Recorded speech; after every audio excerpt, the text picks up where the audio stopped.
Hello, and welcome to White Rose Resistance Radio. Today's topic is some of the most banned books in the United States. The American Library Association keeps track of book bans and requests to ban books, and I will include a link to their page on banned books in the description of this video. There's been a large increase in book bans and requested bans in the U.S. since 2014. And with the results of the previous election, Project 2025 is promising a new era of the Comstock Act, and banned books is a particularly relevant topic today. The Comstock Act is still legally on the books, but has not been enforced in years because the courts have found it to be unconstitutional. When the Comstock Act was being enforced, it criminalized not just pornography, in quotes, because who defines what is pornography is the real slippery slope here. But information about birth control, menstruation, and women's health, which they considered pornography. So the legal structure for severe restriction of free speech in the U.S. still exists, and the First Amendment is in grave danger. And that's why the topic of banned books is so relevant right now. Before we completely dive into our banned books, I want to thank all the new subscribers. The channel has 35 subscribers at the time of this recording. I know that's not very many, but I wasn't really sure when I started if I would ever get people to subscribe or even to watch the videos that were people I didn't already know.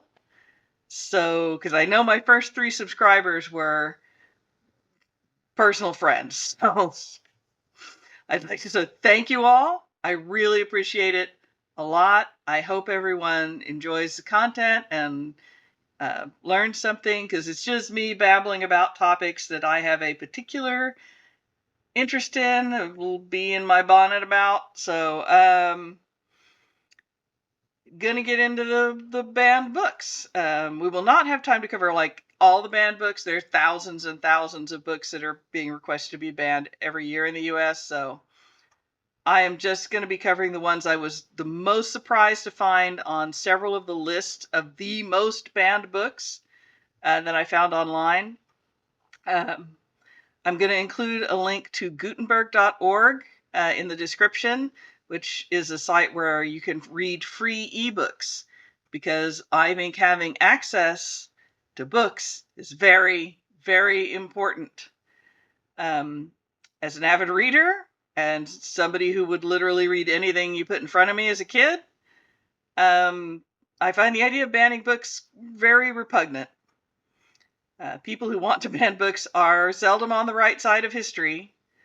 In Hitler's Germany, they famously burned books that they did not like, mostly books by Jewish authors. Book burnings have also happened in the U.S., especially during the McCarthy era. It's a tactic of authoritarian regimes of all different kinds. And I wanted to cover this topic before Christmas, for those of you who celebrate, as I think all of the books on this list that I'm going to talk about today would make great presents, especially for anyone on your list who might be in favor of book bans. I'm just kind of petty that way.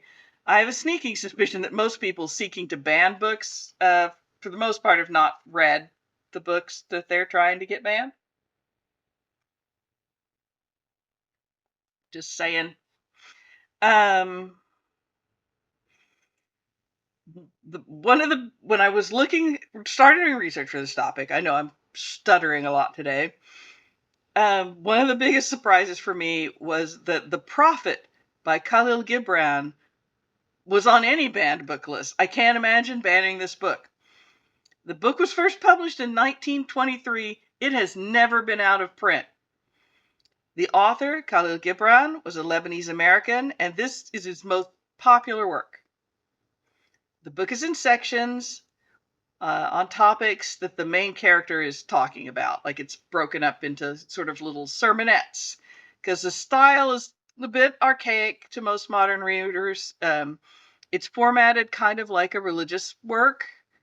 I find it very thought-provoking, and I find the style of the prose quite relaxing, actually. It's very meditative. This is the one book on this list of books that my mother had actually heard of and owned. And my mom is not a big reader. So I'm going to quote a little piece here from the section on love, because it's beautiful sort of prose poetry. Love gives not but itself, and takes not but from itself.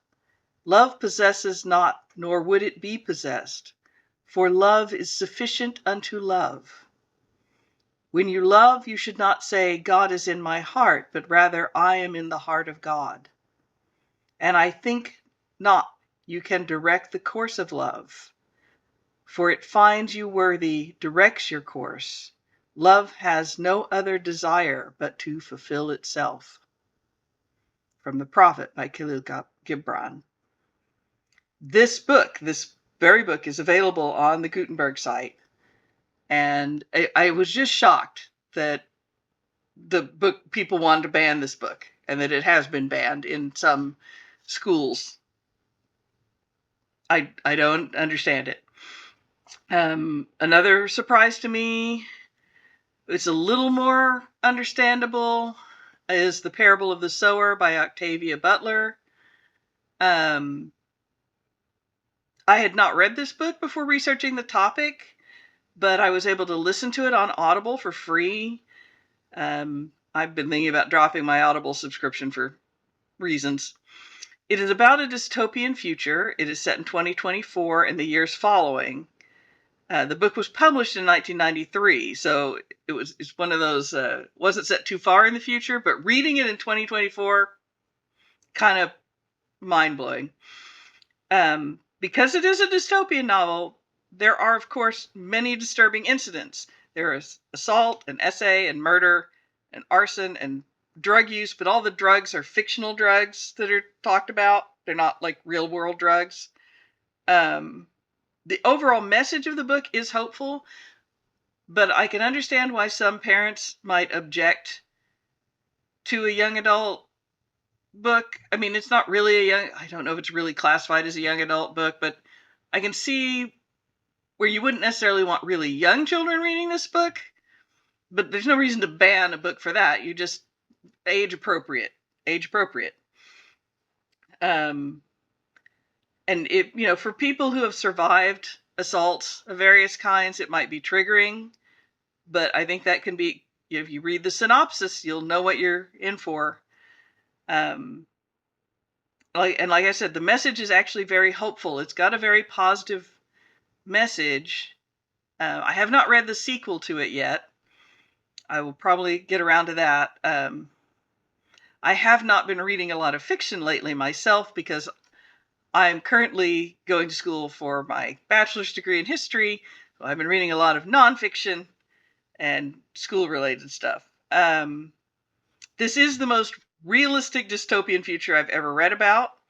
It hits way too close to home in 2024, but it is very thought-provoking in the best possible way, and I do recommend it. With the caveats that if you find a lot of violence disturbing, you might not want to read this one. I understand. There are a couple of books on this list that I think are really, really good books that I have not read myself for reasons of my own mental health. And that's one of the ones we're going to talk about next. I was really shocked to find I Know Why the Caged Bird Sings by Maya Angelou on a lot of banned book lists. I mean, Maya Angelou is a national freaking treasure. But I understand. I mean, it is... And they're uncomfortable. Oh, I'm so sorry. Sneeze. The book has uncomfortable themes, but that's kind of the point of the book. It was published in 1969. It is a sort of literary autobiography of Maya Angelou. It deals with racism in the American South and growing up in mid-century America.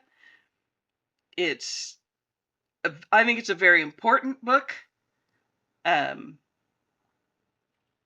think Maya Angelou is a super important American author, and this is definitely a good book to read, especially for people who didn't experience the way life was in the early to mid 20th century and how people were treated. So I'm going to have a little Maya Angelou quote here. When someone shows you who they are, believe them the first time. And I know that quote goes around the internet a lot, but that is, and I've not seen it attributed. That is a Maya Angelou quote. Not from this book necessarily, but it's a Maya Angelou quote.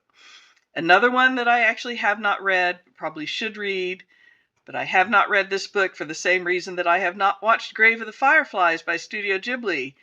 I don't think emotionally I can handle it, is The Bluest Eye by Toni Morrison.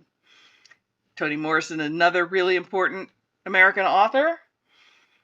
It does cover uncomfortable and very important topics. I know that this book would make me really sad and angry if I read it, but it's still a very important book. If you don't suffer from chronic depression and anxiety as I do, I think you should really read this book. It's about a young girl's internalized racism. It's about desiring, because of racism and bullying, desiring yourself to be something other than what you are, which I think is a relatable experience even for people who are not people of color, because I know a lot of my gay and trans friends have a similar internalized idea. I don't want to be who I am, like trying to hide your authentic self to please others or to fit in. And I think that's a very relatable topic, no matter what your gender identity, your color. I think it's relatable. Another big shock for me, The Diary of a Young Girl, the definitive edition by Anne Frank. And another book about a tough subject, but covering one of the most important events of the 20th century. This was required reading when I was in high school in the late 80s or mid 80s. I'm old. It boggles my mind that anyone would try to ban this book about hiding from the Nazis during the Holocaust. I found this a very moving read in high school. Reading something written by someone close to your age at the time, you know, when you're in high school, it just makes it very relatable. You could put yourself in Anne Frank's place and try to imagine going through the terrible events that were going on. But it isn't just about the war and the Holocaust. I mean, it's her personal feelings and her relationship with her family. She's going through all the normal teenage things, but during a crisis and during a horrible war. It's important that we never forget the events of the Second World War and the Holocaust. I know there are other horrible genocidal events in history, including in the US, and they should all be remembered and taught. The way Native Americans were driven off their lands, the Trail of Tears, what's happening in Gaza. All these events are important. People are losing their lives. People are losing their homes. And I think being able to read about it from the point of view of somebody who lived through it can create more empathy. And God knows we need more empathy in the world right now. Our capacity as humans to mistreat and abuse each other is just as terrifying as it is needless and stupid. And, you know, Anne Frank did not survive the war. But one of the things she said in her diary was, in spite of everything, I still believe that people are really good at heart. Sorry, I'm getting emotional. I try to believe that too, but sometimes I don't. Sometimes I really worry that people are not good at heart. That is the 4 books am covering in this episode. There's going to be a part 2 of this. It's got more books on it that I'm surprised to see on the banned books list. If you have not read any of these books, I highly recommend them. I'm pretty sure all of them can be found at your local library unless somebody has gotten them banned. You may not be able to find them in your local school libraries, but adults should be able to get them in the public library or online somewhere, because these are all important works by important American authors. And this is mostly about books in the U.S. and U.S. book bans. So that's why we're a little U.S.-centric today. I hope you found something you want to read. Thanks for watching and listening. Be kind to one another and like and subscribe if you want to. And I will see you next Friday or maybe before. I've got some stuff. I'm going to try and get this video up before Friday because I've got some things going on in the real life. But bye, y'all. Have a good weekend.